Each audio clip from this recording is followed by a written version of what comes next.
If you want to know how to find leads for wholesale real estate deals, then look no further. In this video, I'm going to show you exactly how to find free leads, how to find cheap leads, and even how to find some expensive but really, really good leads. All right, let's get going.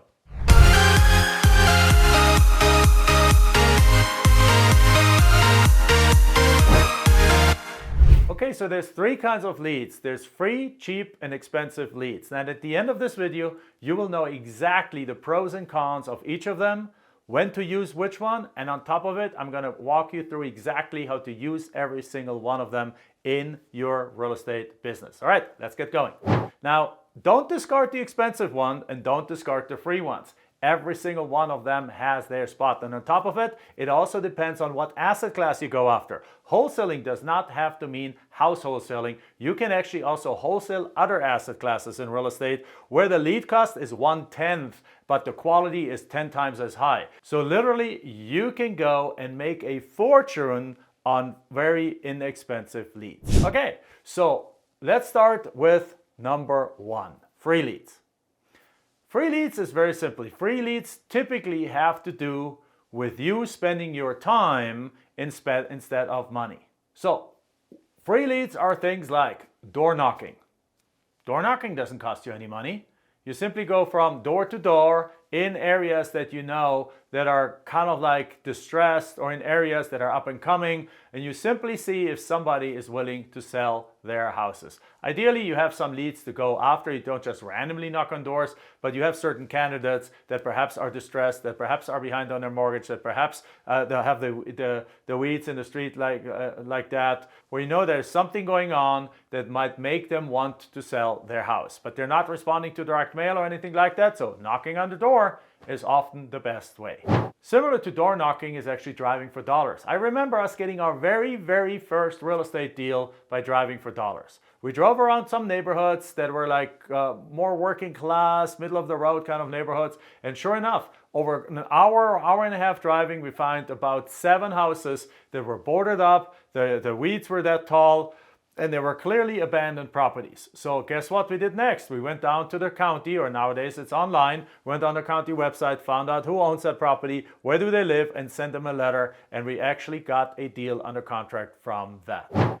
Third one is expired listings. Now, if you have access to the MLS, you can simply search for expired listings, or you can sometimes also find them on Zillow, or in Zillow, they're usually not listed as expired, but they're listed as like very old. So if you see a house or a piece of land or something listed there that's listed for like a year, and they have not many views and not many saves, then you know this is a property that probably either is not so attractive for the average buyer, but might be a great wholesale deal to go to a fix and flipper, or in the land space it happens often that realtors are not trained to sell land, so therefore they don't know how to put a proper listing up for land. Therefore, what they typically do, they treat the land as like the ugly stepsister, stepchild, and they basically just go and put up one picture that they take from Google Earth or so, or Google Street View. They put no description on there. They basically treat the land as like, oh yeah, okay, I'll do you a favor, I'll list that land, and they just put it up there. Land listings by realtors that are used to listing houses are typically butt ugly, and they're not getting any traction, and these lots are not getting sold, even though they're beautiful lots in hot areas, in on-demand areas, and they're just sitting there. So that's a great opportunity if you're willing to look into the land space, which is obviously what we're specializing in, having done almost 5,000 land deals. So with that said, you can go in there, you can then contact those realtors, make offers on those properties, and get deals like that. A fourth area, which requires a little bit more expertise, is for you to actually set up your own We Buy Land or We Buy Houses website that you SEO optimize and have the right keywords on, so that when people that have a piece of land or have a house, when they're looking to sell that piece of real estate, they're going to go on Google first and say like, looking to sell my land in XYZ, and your website might come up, and then they're filling out the form and you're getting leads from that on an ongoing basis. That is obviously free if you know how to do that SEO yourself. Moving on to paid leads. On the paid leads, there's obviously the ones that are more expensive and they're more cheap. So let's start with the cheap ones. The cheapest ones is you can use direct messaging, SMS, text messaging. However, text messaging has gotten very, very dangerous these days because there's lots of rules that have been implemented. So please make sure that if you use text messaging, you follow all the rules and don't spam people by text messaging. Next to text messaging, there's also email messaging. Email messaging somebody who never heard from you is technically spam, but it does work. And there's less regulations around email because it's not so intrusive. Your phone rings and it's an intrusion into your privacy. You're at dinner with a family, your phone rings with somebody that spams you. That's not fun.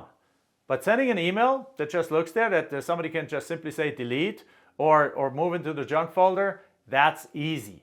And it still does lead to results. And it costs almost nothing. You simply set up an email service for 20 bucks a month. And then what you do is you go get the data and have it aggregated with the email addresses. That might cost a little bit more, cost a few cents per record.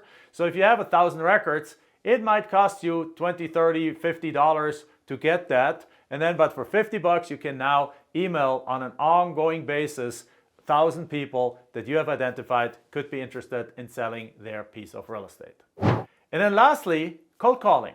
Cold calling is technically free because it just requires your time, but you still need to probably set up a phone system, a virtual phone system.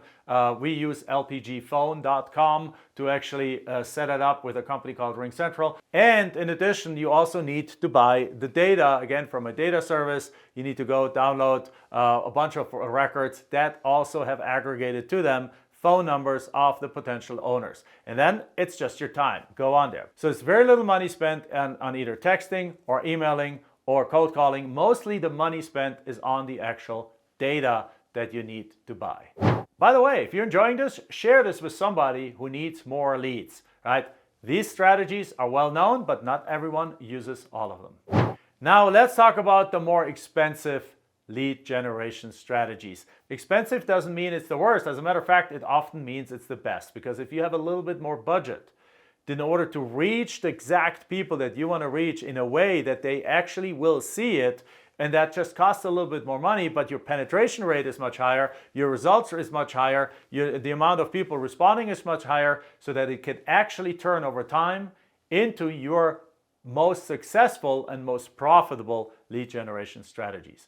And again, the expensive ones are pay-per-click, so paid advertising for leads, Facebook ads, also paid advertising for leads, and direct mail. But direct mail actually doesn't have to get expensive, because depending on what asset class you use it for, direct mail for houses, very expensive.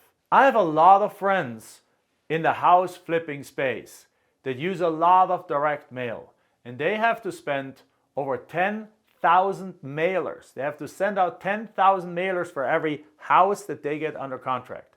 However, if you use direct mail for land and lots like we do, then actually our typical student gets a land deal for every 800 to 1,200 pieces of mail that they send out. So in other words, we're getting a 10x better response rate, a 10x higher success rate on direct mail than the house flippers get, and our profits per deal are exactly the same as the house flippers do and the house wholesalers do. So in other words, if you choose a better asset class, an asset class with less competition, an asset class where much less mail goes out to the owners, where there's actually much more land assets available. So land, there's 6 or 7 times more land than there's houses in the United States. And as a matter of fact, for every 100 house flippers, there's 1 land flipper. So in other words, we're having something like 1,000 times less competition in the land area than we have in the house area, which means that when we send out direct mail, we get a 10, sometimes a 20x higher response rate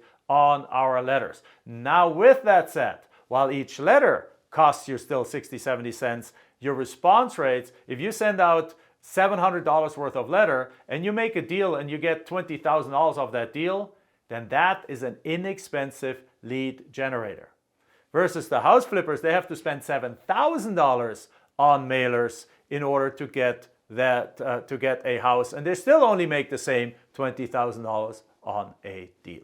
Obviously, Pay-per-click and Facebook, where we talked about, you probably can do that yourself, or it becomes really a bit more expensive if you start hiring agencies on there. So these are strategies that you probably only want to use when you already have a successful and humming business, because typically agencies charge us between $1,200 and $1,500 to just manage your account, plus the cost of advertising, and some of them charge per channel. They charge you $1,200 in one channel, another $1,000 for another channel, so you're out $2,200 a month without even having targeted a single person, without having had any budget to it. So you're out more like $4,000 or $5,000 a month if you want to do a continuous good advertising strategy. Again, is that a lot? Well, it depends what your goals are. So in summary, as a beginning investor, you number one, choose your asset class well. Because if you want to do big marketing and you have a smaller budget, land might be something you want to look into, land and lots. Because in land and lots, you can go a far distance with a small budget. Also, if you have no budget, then you got to do the free ones. You got to go door knocking, driving for dollars and these kind of things, or the cheap ones and just pay for the data and do some email marketing and do some text marketing and do things like that, or some cold calling. If you have over time, if you're building up the budget, or if you come into this game already with a bigger budget, then obviously pay-per-click, Facebook, and most importantly, direct mail works like gangbusters. Particularly direct mail works like gangbusters, particularly for land and lots. You still got to dial it in very, very carefully if you're doing it houses, because you can spend a fortune without any results in a house flipping area if you don't have the right letter, if you don't have the right postcard, if you don't have the right direct mail in place. So in that case, you might be better off using pay-per-click and those kind of things. But either way, there are 9 different strategies right here that you can use to generate leads for your real estate company, for your real estate business, and you choose whatever is the right one for you depending on where you are and where you want to go. If you want to know how to get a hold of the lowest cost, highest profit, lowest competition deals with where you can get the biggest bang for the lowest budget in actually direct mail, or with a big budget you can go much further, then simply book a call with one of our land experts at freelandexpert.com. All right, see you in the next video.